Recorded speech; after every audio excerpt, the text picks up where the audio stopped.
Kylian Mbappé leaves defenders behind before they can react. Lionel Messi escapes spaces that don't even look open. Cristiano Ronaldo makes the ball move in ways that seem to ignore physics. Erling Haaland scores goals that look effortless. Every great footballer seems to have one impossible ability. Millions of fans call it talent. Sports scientists call it something else. Biomechanics, physics, neuroscience. Every sprint, every dribble, every shot, and every save can be explained by science. And once you understand what's really happening, you'll never watch football the same way again. Kylian Mbappé doesn't just run faster than most defenders. He reaches top speed before they even realize he's gone. Acceleration matters far more than maximum speed. And acceleration begins the instant your foot touches the ground. Sports scientists measure something called ground contact time. It's exactly what it sounds like. How long your foot stays on the ground before pushing you forward again. For elite players, the difference is measured in milliseconds. That sounds insignificant. It isn't. Every shorter contact with the ground means force is transferred more efficiently into forward motion. Over several strides, those tiny gains become meters. And in football, a single meter is enough to score. But speed isn't only about technique. It's also about muscle fibers. The human body contains two main types. Slow-twitch fibers produce energy efficiently and help athletes perform for long periods. Fast-twitch fibers generate explosive force. They're responsible for powerful sprints, jumps, and rapid changes in direction. Elite attackers rely heavily on these explosive fibers. Some people naturally possess more of them. But they can also be developed through years of sprint training, resistance work, and plyometric exercises. That's why modern football clubs train their forwards much like Olympic sprinters. Every movement is analyzed. Every sprint is measured. Every fraction of a second matters. Now compare Mbappé with Cristiano. For years he optimized every part of his body. Body fat, muscle mass, recovery, sleep, nutrition, strength. Every detail was monitored because maintaining explosive power becomes increasingly difficult with age. The result wasn't simply a fitter athlete. It was a player who delayed physical decline longer than almost anyone expected. But here's something even more fascinating. Some of football's greatest players barely rely on speed at all. Yet defenders still can't stop them. How? Because changing direction can be even more powerful than running fast. Lionel Messi can change direction so quickly that defenders often lose balance before he even touches the ball again. At first glance, it looks impossible. But the explanation begins with something surprisingly simple. His height. Messi's relatively low center of gravity gives him a natural mechanical advantage. Imagine trying to steer a racing cart. Now imagine steering a large truck. Both can reach the same destination. But one changes direction almost instantly. The other needs more time. Human bodies work the same way. Because Messi carries more of his body mass closer to the ground, he can shift direction with remarkably little effort.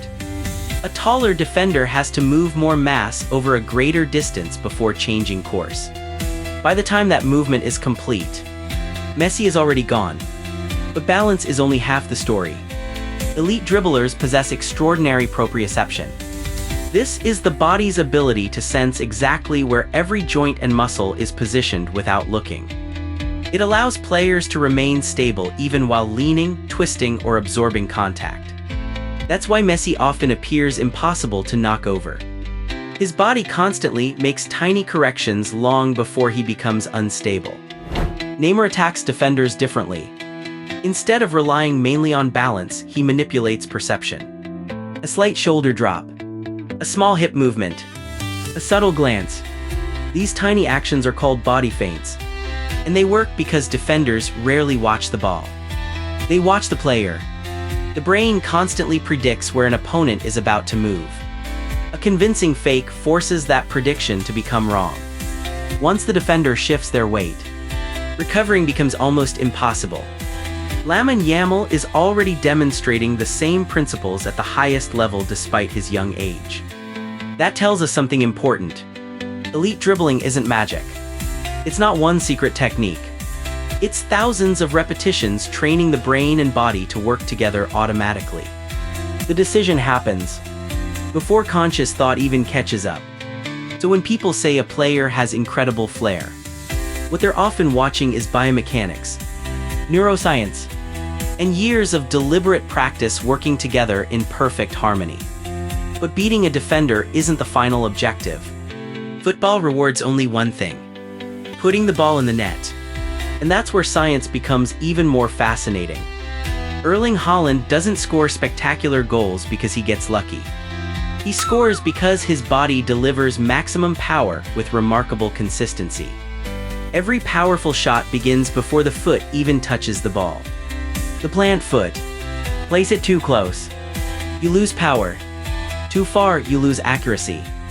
Elite strikers place that foot almost instinctively in the perfect position, allowing the rest of the body to rotate efficiently.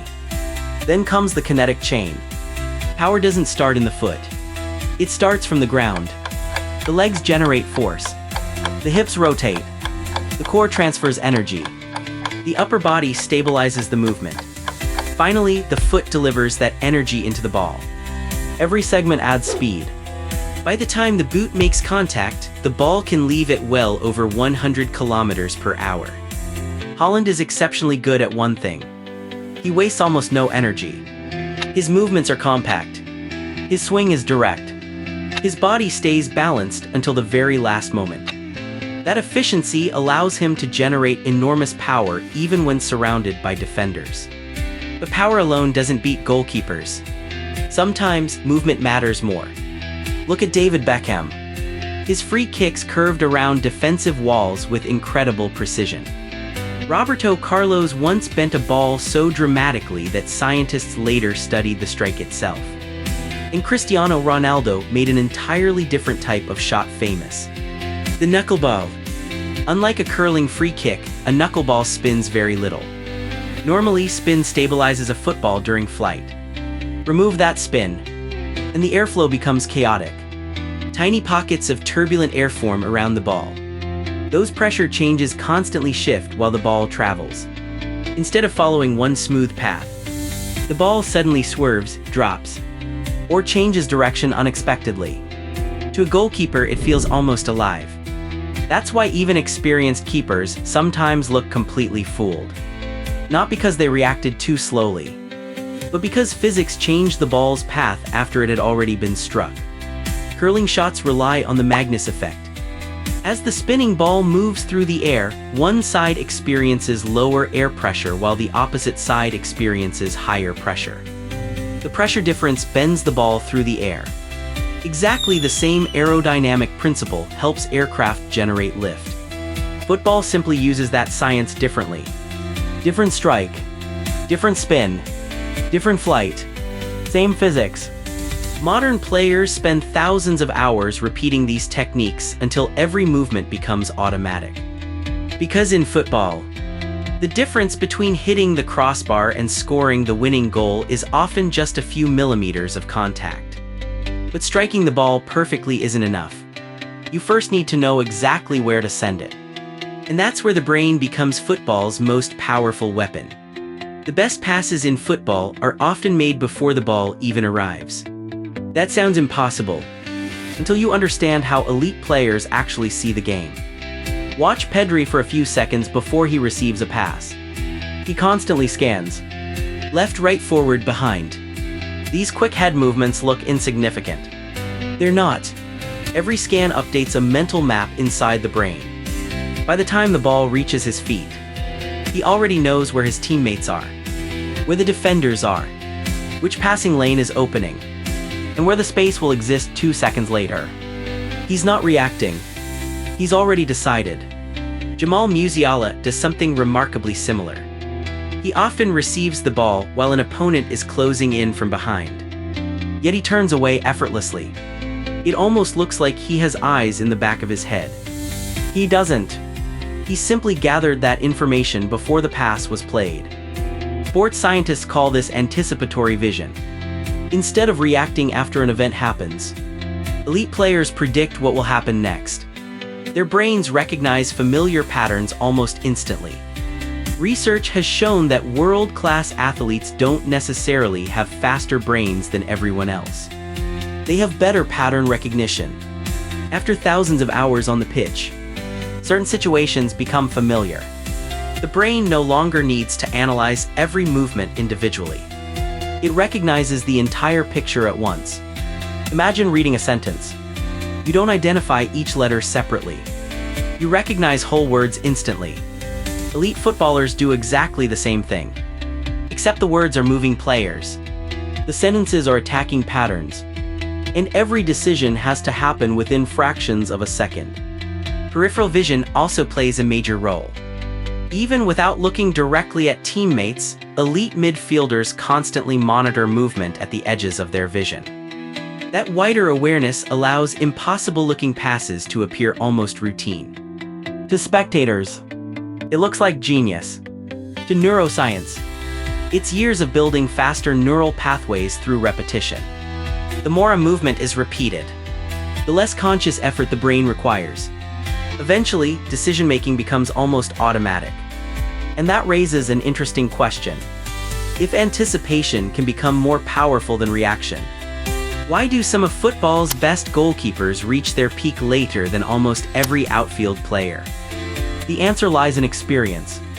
How can a 40-year-old goalkeeper still compete against the fastest strikers in the world? At first, it doesn't make sense. Reaction time naturally slows with age. Muscle power gradually declines. Recovery takes longer. So why do goalkeepers often continue performing at the highest level long after most outfield players have retired?